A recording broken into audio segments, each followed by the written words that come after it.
2 જ દિવસમાં પરમિશન દેવામાં આવે છે. અને આવી બધી ઇન્ફોર્મેશનો મેન્યુફેક્ચરોને પણ આવતી હોય બીજા સ્ટેટની, કારણ કે બિઝનેસ કરતા હોય. તો એના આધારે એક યુનિફોર્મ પ્લેટફોર્મ ડિસાઇડ કર્યું અને કાયદાકીય રીતે એક્ટમાં એનું પ્રોવિઝન લઈ આવ્યા અને મેન્ડેટરી કરી દીધું. એની તારીખ 31 મે પૂરી થઈ ગઈ. હવે આપણે ગુજરાતની અંદર વાત કરીએ. હવે એઝ એ નોડલ સ્ટેટ મારે બધા નોડલ ઓફિસરો બધા સ્ટેટનું પોર્ટલ જોવાનું છે કે એને શું પ્રોબ્લેમ આવે છે. તો હવે જો અહીંયા કોઈને એવું લાગતું હોય કે ગુજરાતમાં બહુ સ્લો ચાલે છે, તો મેં લગભગ ઓલમોસ્ટ સ્ટેટમાં જ્યારે મેં ટ્રેનિંગ દીધી અને ટ્રેનિંગની અંદર વર્ચ્યુઅલી જ્યારે કનેક્ટ થયો, ત્યારે એક વસ્તુ તો હું કોન્ફિડન્સથી કહી દઉં કે ગુજરાત સ્ટેટ જેવી કોઈ ઓથોરિટી છે નહીં. ચેલેન્જથી કહી દઉં. એનું કારણ છે કે જે આટલું ફાસ્ટ જે કામ કરે છે, આપણા જ નિયરેસ્ટ સ્ટેટની અંદર ઘણા પહેલાં જે મને ફીડબેક એવા આવતા હતા કે 5 દિવસમાં પરમિશન મળી જાય છે. તો એ નિયરેસ્ટ સ્ટેટે હજી સુધીમાં એક પણ રિટેન્શન લાઇસન્સ આપ્યું નથી. સ્ટેટનું નામ નહીં લઉં, પણ આ ફેક્ટ છે. હવે એ બધા આમાં કઈ રીતે ઓનબોર્ડ થશે? સેકન્ડ, સ્ટેબિલિટી સ્ટડી લીધા જ નથી, કોઈ ઇન્સ્ટ્રક્શન પાસ ઓન જ નથી કર્યા. તો ત્યાં મિટિંગની અંદર આવું ચર્ચામાં પણ આવ્યું કે આ વસ્તુ છે. તમે તો તૈયાર રહ્યો, ગવર્મેન્ટ કર્મચારી તો તમે છો, આ પોર્ટલ તો કાયદા પ્રમાણે બનશે. જેને પણ લાઇસન્સ આપ્યા છે રેક્ટિફાય તમારે કરવાના છે.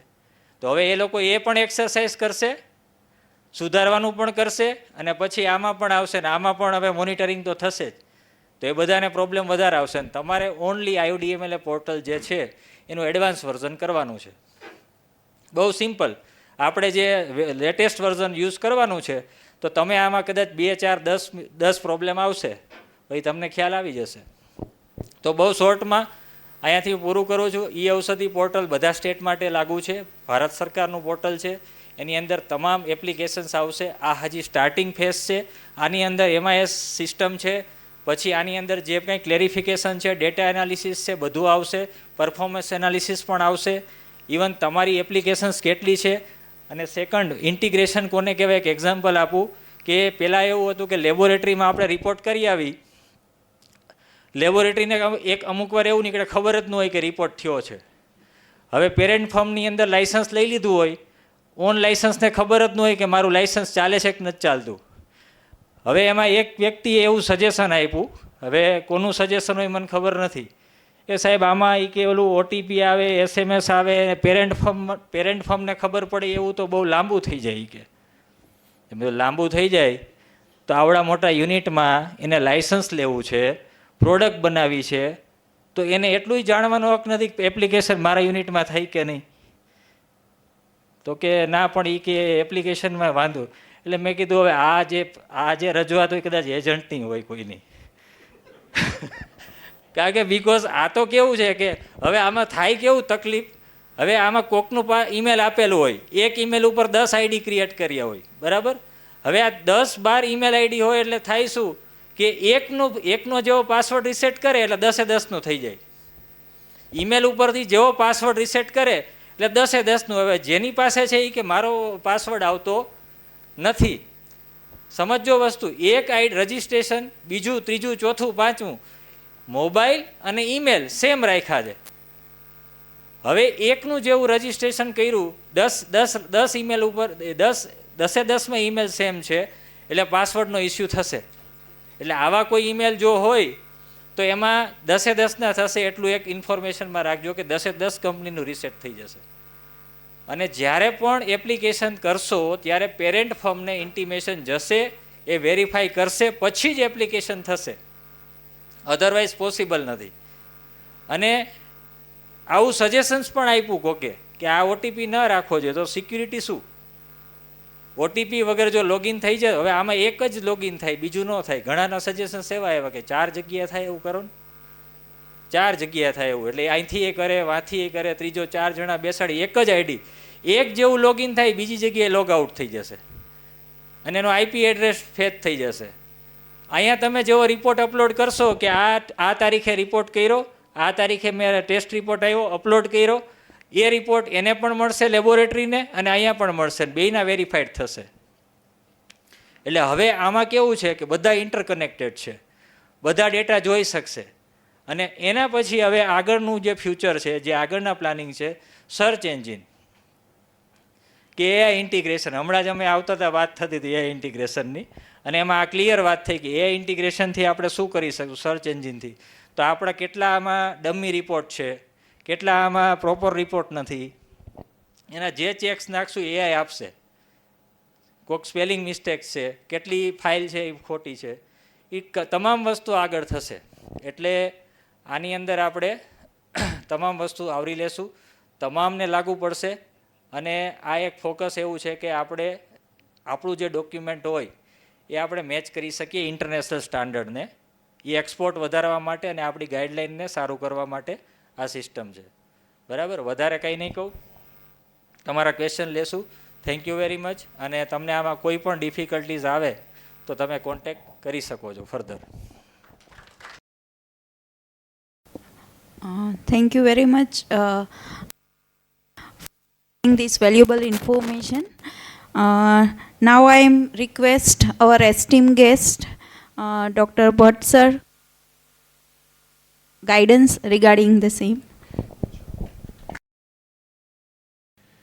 તેમજ એસોસિએશનના અન્ય હોદ્દેદારો અને સાથે સાથે ગામા એસોસિએશન અને તમામ ઉત્પાદક મિત્રો કે જે લોકો દૂર દૂરથી આવ્યા છે, તેમજ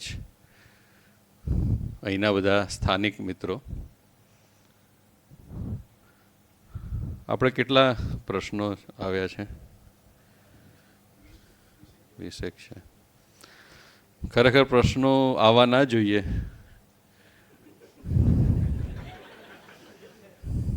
કેમ કે આટલું જો સરળ પ્રેઝન્ટેશન તમને બતાવ્યું કે જેમાં ક્યાં ક્લિક કરવાનું, ક્લિક કર્યા પછી શું આવશે, આટલું બધું જો આપણે જોયું હોય અને પછી બી જો ક્વેશ્ચન્સ હોય,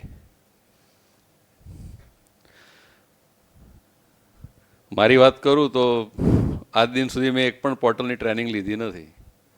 સીધું બેસીને જાતે જ ફરતા ફરતા ફેરવતા ખબર પડી ગઈ કે આમાં શું કરવાનું છે, આમાં શું કરવાનું છે, આમાં શું કરવાનું છે. અને આપણે બધા એ જ રીતે મોબાઈલ પણ ઓપરેટ કરીએ છીએ ને.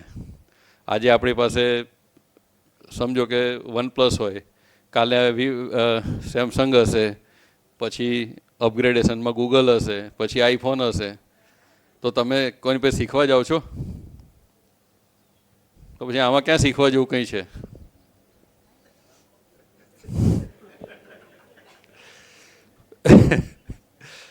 તમારે પેપર્સ બનાવવાનો તો હજી કદાચ તમારે પૂછવું પડે. આમાં તો બધું રેડી છે, તમારે ખાલી ડિટેલ્સ નાખવાની છે, આમાં ક્યાં કશું કરવાનું છે. હા, એટલે બધું રેડીમેડ આવવા માંડ્યું ને બધું. હવે તમને પ્રોફોર્મા તૈયાર મળી ગયા, ખાલી ડિટેલ્સ જ ફિલ કરવાની છે. એનીવે, સૌથી વધુ આપણા માટે ખુશીની વાત છે કે મને યાદ છે જ્યારે IUDMLAનું જ્યારે આપણે લોન્ચિંગ કર્યું અને આપણે અહીંયા ટ્રેનિંગ પ્રોગ્રામ રાખ્યો, ત્યારે સૌરાષ્ટ્ર એસોસિએશને જ એ વખતે આપણે ટ્રેનિંગ ઓર્ગેનાઇઝ કરી હતી અને ખૂબ સારું આપણને એક સારો આવકાર મળ્યો હતો એ વખતે. એટલે થેન્ક્સ સર. આપ લોકો દરેક વખતે ઇનિશિએટ લો છો આ બાબતે, જેથી.